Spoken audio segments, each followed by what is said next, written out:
Hey, check out my shirt. It's got a bear. Got a bear riding a tiny little bicycle. That's cool. Hello again. Hello again. Let's talk about more of the new cards.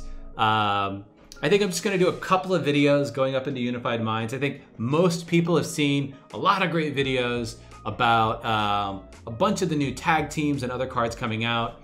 I think, yeah, PTCG Radio does a great job of covering these things. But there was just a couple of cards that I wanted to give a little bit more love to that are coming out in the new set Unified Minds that I haven't seen get as much love, at least from a video perspective. I think they'll be played in a lot of decks though. So the first card that I'm gonna talk about, and this is the only one I'm talking about today, is Dragonite GX. Now, this card, I'm gonna scoot over so I can put it here. This card, I think, is gonna be fire.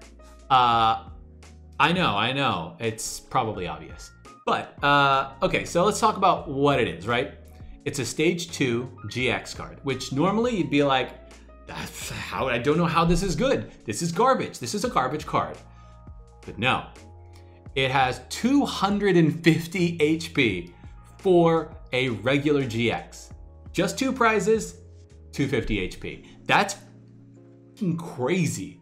And it's a dragon type, so it doesn't have crazy weaknesses to things, except for, I think, fairy. Like, so it's not gonna be easy to take this card down. Like, Reshazard can't take this card down in one hit unless he's using his GX with extra power. Like, that's bananas. So, its first attack is not the one that we care about, but I'll just go over it. It does 130 damage for 3 different energy, a water, a lightning, and then a colorless. Obviously this is weird. You'd have to run it in some specific decks. Nobody's gonna use this attack. This card is not about this attack. Its second attack is where everything is. Its second attack does 270 damage for 5 colorless energy. This is bonkers, and we're gonna talk about exactly why in a second. Last thing about this card, it's GX, 1 colorless, allows you to discard any number of cards and then draw up to 10. Yeah. You're not gonna use this GX either, probably. You're gonna have this in a deck with other cards that you'll use their GX. So, why is this card so good? Why do I think this card is going to be amazing in particular? Well, obviously, 270 damage is crazy, and it's exactly what you need to KO nearly every card in the entire game, with the exception of, I believe, just Magikarp and Whaler GX and the new Tyranitar and Mega Sableye GX. There might be another card that has like 280 or 300. Apologies if I'm forgetting that. But for the most part, those are the only 2 cards that this thing can't KO with 1 hit. That's bananas. So, what does that mean? It means that you can take out a Reshazard in 1 hit with this card. That's, I think, a critical component and why you're gonna see Dragonite GX in Reshazard decks. Mirror matches, that's a huge thing. The other aspect about this card that I really love is that the 270 attack is colorless energy. You can play this in essentially any deck type, so long as you have the requisite things to get enough energy onto the card before it gets KO'd or taken out. So long as you have those accelerations, you can play this in any type of deck. So, we have lots of energy acceleration options as well. We have Welder, if you're gonna play this in a fire deck. You have Malamar, you have Naganadel or Naganadel, you have Pikarom with their Tag Volt attack. You even have triple acceleration energy, which can put 3 energy onto it right away. Like, that's so much energy acceleration in a bunch of really good decks. Let's talk about then, how are you gonna get the stage 2 out onto the field? Well, obviously you have rare candy, right? Place some rare candies onto a Dratini, boom, you have a Dragonite GX. Okay, great. That's the standard way of doing it. And I guess you could put it onto the bench and then rotate it in. I think people will see that coming, and I think that might actually make it less viable. But, you know, sometimes you might build a deck that way. I actually think, though, that that's not how most people are going to get this card onto the field.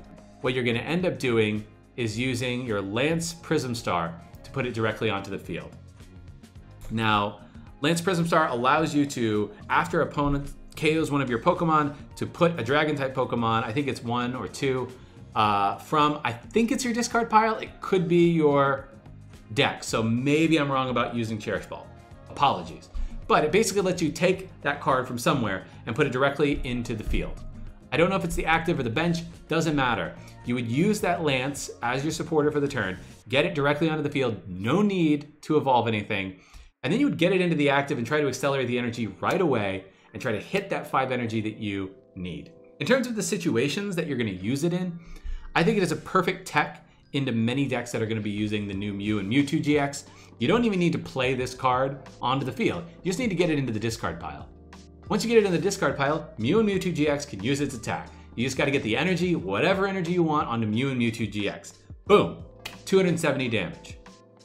Another way that you could use this card is surprising your opponent by getting this going with a Lance directly onto the field, and then you can do things like tag switch energy from one of your other tag team Pokemon onto this card.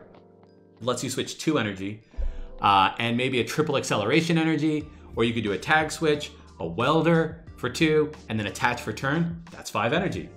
That's all the energy you need. So in one turn, you can go from 0 to 270, so to speak, and knock out basically any Pokemon that you want. That's bananas. Yeah, so even things like Weavile in the Dark Box deck, you could get this onto the field, Weavile all the darkness energy you want onto it, boom, you're ready to go. And the nice thing as well about this is it trades really nicely on prizes with tag team cards, because it only gives up 2 when you KO it, and it takes 3 when it KOs one of them. That's amazing. So I think this is a really good closer card specifically. I would not pull this guy out to the field to get your first 2 or 3 prizes. You pull this card out when you only need 3 prizes left at most to win the game. So overall, my closing thoughts on this card, you can tell that I love it, right?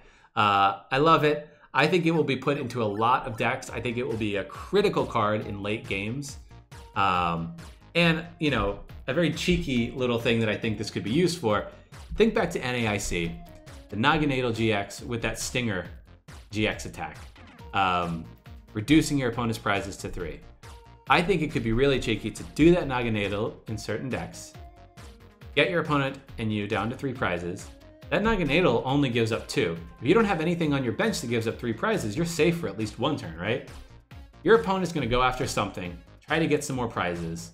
Once they do that, you Lance Prism Star, get the Dragonite down, and if you've got a way to get those 5 energy on, assuming that what took you out was a tag team, or if your opponent has a tag team, that's a 2-turn combo of Dragonite GX attack, Dragonite with Lance Prism Star.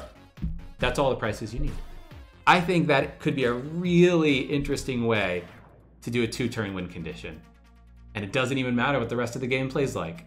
Yeah, again, like, let me know what you think about Dragonite GX in the comments section. Do you love it? Do you hate it? Do you think it's too finicky? Yeah, if you like this, I've got lots of other videos about post-rotation stuff. I covered all of my favorite decks going into Worlds.